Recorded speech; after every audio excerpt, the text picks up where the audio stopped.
Hello everyone, this is यथार्थ Sharma. Guys, अब तक हम लोग वोकैबुलरी पर 4 वीडियो बना चुके हैं और ये 5वीं वीडियो है जिसके अंदर हम लोग आज 10 वोकैबुलरी करने जा रहे हैं। 10 वोकैबुलरी के अलावा यहाँ पर हम लोग 5 इडियम फ्रेजेस करने जा रहे हैं। ठीक है, तो टाइम वेस्ट किए बगैर हम लोग अपनी वोकैबुलरी याद करना शुरू करते हैं।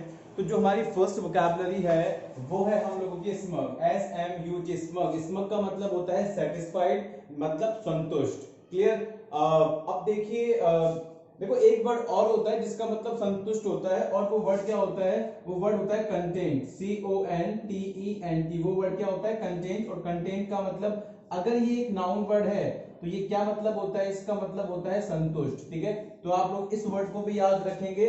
और नाउन नहीं है तो ये एक नाउन है तो वर्ब भी हो सकती है, और जब ये वर्ब होती है तो क्या होती है? उस वक्त होती है ट्रांजिटिव वर्ब। ठीक है, तो आप लोग याद रखेंगे कंटेंट का मतलब होता है सेटिस्फाइड, स्मग का मतलब होता है सेटिस्फाइड। और एग्जाम के अंदर ये वाला वर्ड काफी बार पूछा गया है, स्मग। इसका मतलब क्या होता है? ठीक है, एंटोनिम सिनोनिम में काफी बार पूछा गया है। याद करने का तरीका क्या रहेगा? देखो, smug smuggler, smug smuggler, smug smuggler. तो जो स्मगलर होते हैं वो स्मगलिंग करके क्या रहते हैं? बड़े ही संतुष्ट रहते हैं। जब वो अच्छी खासी स्मगलिंग कर लेते हैं तो वो क्या हो जाते हैं? स्मग हो जाते हैं, मतलब सेटिस्फाइड हो जाते हैं, संतुष्ट हो जाते हैं। दूसरा वर्ड है हम लोगों का कैटास्ट्रॉफ। कैटास्ट्रॉफ का मतलब होता है डिजास्टर। डिजास्टर का मतलब होता है तबाही, बर्बादी। ठीक है, ये इसका मतलब होता है। ये वाला वर्ड भी पूछा गया है। देखो, वर्ड्स तो सारे ही पूछे गए हैं। तो जब मैं आप लोगों से ये बोलता हूं ये वाली बात कि ये वाला वर्ड पूछा गया, इसका मतलब ये है कि ये वाला वर्ड काफी बार पूछा गया है। CGL, CHSL, स्टेनो, CPO, काफी बार पूछा गया है। ठीक है, सेकंड है हम लोग कैटास्ट्रॉफ। कैटास्ट्रॉफ का मतलब होता है डिजास्टर, जिसका मतलब होता है तबाही। और याद करने का इसका तरीका क्या रहेगा? देखो, कई बार हम लोग ऐसे मानते हैं ना कि हम लोग कोई काम के लिए जा रहे हैं और रास्ता बिल्ली अगर काट जाए तो हम लोग सोचते हैं कि अब यार अब तो कुछ गड़बड़ होने वाली है। ठीक है ना, ऐसा हम लोग सोचते हैं। तो बस वही बात है कि हम लोग जा रहे थे और जा रहे थे तो हमारे रास्ते किसने काट लिया? हमारा रास्ता एक कैट ने काट लिया, बिल्ली ने काट लिया। फिर हमें क्या लगा? अब हमें लगा कि कैटास्ट्रॉफ होगा आगे जाकर, मतलब डिजास्टर होगा, कोई ना कोई तबाही बर्बादी होगी। ठीक है, तो कैटास्ट्रॉफ का मतलब होगा डिजास्टर। अगला है आपका शैटर। शैटर का मतलब होता है स्मैश। स्मैश का मतलब डिस्ट्रॉय कर देना, खत्म कर देना। ठीक है, आप लोगों ने अगर एवेंजर मूवी देखी है तो उसके अंदर कैप्टन अमेरिका बोलता है हल्क को स्मैश। स्मैश का मतलब जो लॉकी की सेना वहां से आ रही है उसको पूरी तरीके से क्या कर दो? नष्ट कर दो, बर्बाद कर दो। ठीक है, तो स्मैश का मतलब होता है नष्ट कर देना, बर्बाद कर देना। ठीक है, और इसको एक वर्ड में हम लोगों ने पढ़ा है शैटर। ठीक है, और शैटर को याद करने का जो तरीका रहेगा वो आप ऐसे याद कर सकते हो कि भाई चोर लुटेरे आए रात को, चोर लुटेरे आए रात को, और उन्होंने क्या किया? उन्होंने शटर तोड़कर, दुकान का शटर तोड़कर उस दुकान को क्या कर दिया? पूरी तरीके से शैटर कर दिया, मतलब स्मैश कर दिया, बर्बाद कर दिया। आगे जाके आते हैं हम लोग पैराडॉक्स पर। पैराडॉक्स का मतलब होता है कॉन्ट्राडिक्शन। कॉन्ट्राडिक्शन का मतलब विरोधाभास। ठीक है ना, कॉन्ट्राडिक्शन का मतलब क्या होता है? कॉन्ट्राडिक्शन का मतलब होता है विरोधाभास। इसका मतलब होता है विरोधाभास। ठीक है, पैराडॉक्स का मतलब याद करने का तरीका क्या रहेगा? याद इसको आप ऐसे कर सकते हो। देखो, 15 अगस्त की परेड हो रही थी, 15 अगस्त की परेड हो रही थी, और उस परेड में एक क्या आ गया? एक ऑक्स आ गया, एकदम से एक बैल आ गया। ठीक है, तो सब लोगों को क्या हुआ? एकदम से पैराडॉक्स हो गया। परेड में ऑक्स आने पर सब लोगों को क्या हुआ? एकदम से पैराडॉक्स हुआ। पैराडॉक्स का मतलब कॉन्ट्राडिक्शन हो गया, विरोधाभास वाली स्थिति हो गई, यार एकदम से बैल कैसे आ गया? ठीक है, चलो नेक्स्ट आते हैं अकम्प्लाइज। अकम्प्लाइज का मतलब होता है पार्टनर इन क्राइम। जैसे एक व्यक्ति है ना कहीं पर क्राइम करने के लिए जा रहा है, अब एक दूसरा आदमी आता है उसका दोस्त, और वो दोस्त क्या करता है? उस क्राइम में उसकी हेल्प करता है, चल तेरी मदद मैं भी करता हूं, अगर तू चोरी करने जा रहा है चल मैं भी तेरी मदद कर दूंगा। तो जो मदद करने वाला होता है क्राइम के अंदर उसको बोलते हैं अकम्प्लाइज। अकम्प्लाइज का मतलब क्या होता है?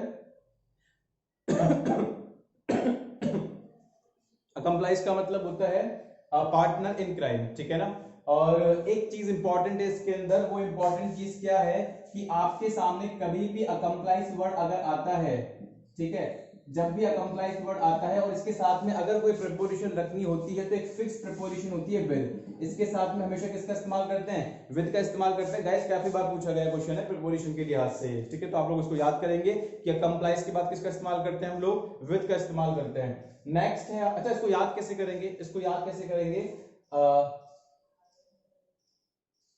एक कम पुलिस, ठीक है, एक कम पुलिस, एक ऐसी जगह है, ठीक है ना, आपके एरिया में भी कोई एक ऐसी जगह होगी जहां पर पुलिस बहुत ही कम होती है, जहां पर पुलिस क्या होती है, बहुत ही कम होती है, तो वहां पर अपराध करना आसान हो जाता है, और जब अपराध करना आसान हो जाएगा तो अपराध में साथ देना भी आसान हो जाएगा, ठीक है। तो एक ऐसी जगह है जहां पर पुलिस बहुत कम होती है, वहां पर अकम्प्लाइज बहुत मिलते हैं, मतलब अपराध करने वाले लोग और साथ देने वाले लोग बहुत मिलते हैं। डॉब, डॉब DAUB, डॉब का मतलब होता है स्मीयर, स्मीयर का मतलब कोई भी दाग, ठीक है ना, स्मीयर का मतलब क्या होता है, कोई भी दाग। याद वैसे हो रहा है डॉब धोबी, डॉब धोबी, ठीक है। धोबी क्या करता है, दाग धब्बे को साफ करता है, ठीक है। या फिर आप ऐसे याद कर लो, नहीं डॉग से याद कर लो, डॉग धोबी, डॉग धोबी, ठीक है। धोबी क्या करता है, डॉग करता है, मतलब स्मीयर क्या करता है, दाग धब्बे साफ करता है। नेक्स्ट 7th है हम लोगों का स्टिग्मा, स्टिग्मा का मतलब होता है स्टेन, और इसका मतलब होता है कलंक। गाइस ये दोबारा से काफी बार पूछा गया वर्ड है स्टिग्मा, ठीक है। स्टेन होता है, इसका मतलब कलंक होता है। याद करने का तरीका क्या रहेगा, देखो स्टिक को ऐसे याद कर लो भाई, उसकी तो सटक गई, ठीक है ना, सटक, और एंड में क्या आ रहा है, एंड में आ रहा है माँ, भाई वहां से याद आया कि आज मदर्स डे है, तो सभी लोगों को हैप्पी मदर्स डे, ठीक है। तो याद कैसे करोगे आप इसको, वर्ड को, देखो घर में माँ की और मतलब मदर की और जो उनकी डॉटर इन लॉ है, दोनों की काफी ज्यादा लड़ाई चल रही थी, ठीक है। और जब लड़ाई ज्यादा ही हो गई, कुछ सास बहू की लड़ाई कुछ ज्यादा ही हो गई, ठीक है, तो माँ की एकदम से क्या हो गई, माँ की एकदम से सटक गई, माँ की एकदम से मतलब सटक गई, और फिर उसने क्या लगाया, बहू पर स्टिग्मा लगाया, मतलब स्टेन लगाया, कलंक लगाया, ठीक है। चलो नेक्स्ट आता है, तो स्टिग्मा का मतलब क्या होगा, इसका मतलब होगा कलंक।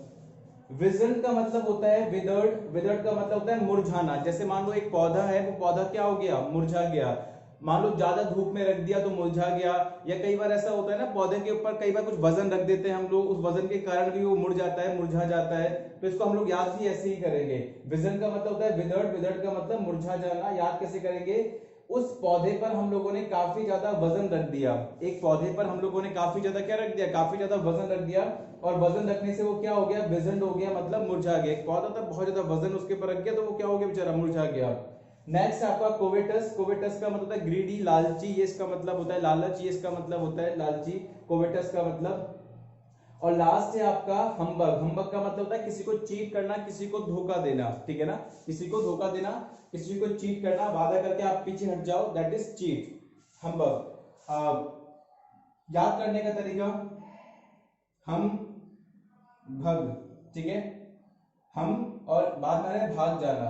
अब इसको याद कैसे करोगे भाई, चार लोग थे, चार लोग कोई काम करने के लिए गए, और जैसे वो काम हुआ तो एक बंदा तीन बंदे क्या हो गए, तीन बंदे एकदम से भाग गए, तीन बंदे क्या हो गए, तीन बंदे एक बंद से भाग गए। या फिर ऐसा कर लो कि चार बंदे थे, एक दो तीन चार, चारों ने कोई कोई काम करने गए, और जैसे वो काम हुआ, ठीक है, जैसे वो काम हुआ तो एक बंदा क्या हुआ, एक बंदा वहां से भाग गया। मान लो चोरी करने गए, एटीएम लूटने गए, तो जैसे एटीएम लूटा तो उसका पैसा लेकर एक बंदा सारा का सारा क्या हो गया, भाग गया। तो बाकी लोग क्या बोलते हैं, यार हमें तो इस बंदे ने भागकर क्या कर दिया, धोखा दे दिया, मतलब हम्बग कर दिया, क्या कर दिया, हम्बग कर दिया, मतलब चीट कर दिया, ठीक है। और कोवेटस का मतलब क्या होता है, कोवेटस का मतलब होता है ग्रीडी, लालची।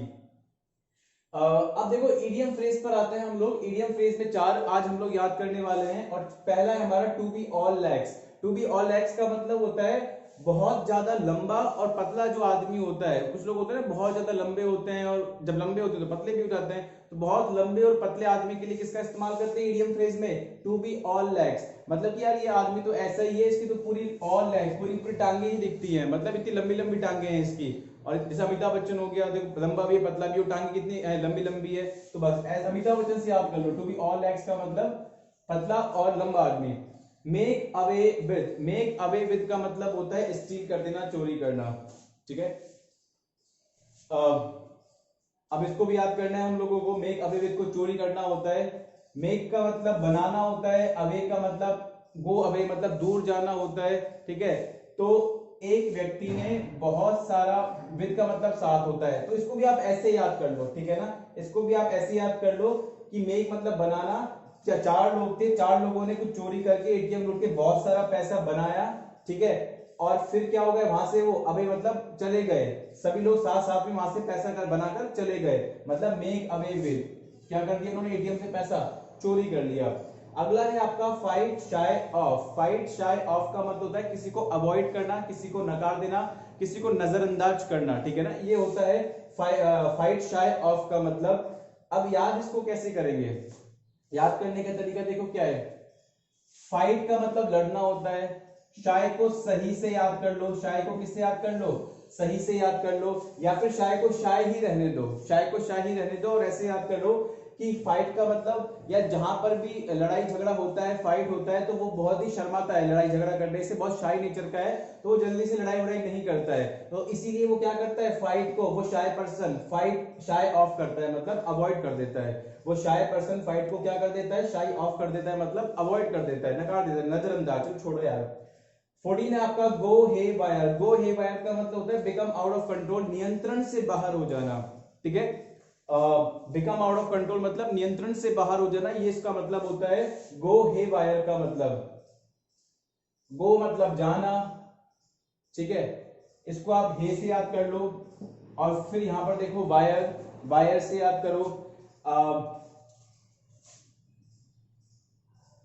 हम लोग बोलते हैं ना कई बार वायर से दूर हटो इसमें करंट आ जाएगा, वायर से दूर हट जाओ इसमें करंट आ जाएगा, ठीक है।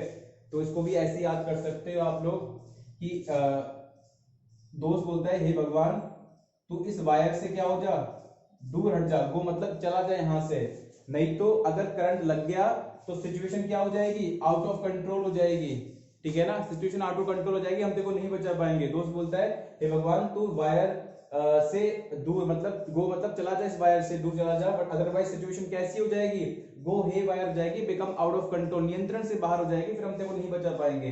नेक्स्ट है आपका ईट लाइक अ हॉर्स।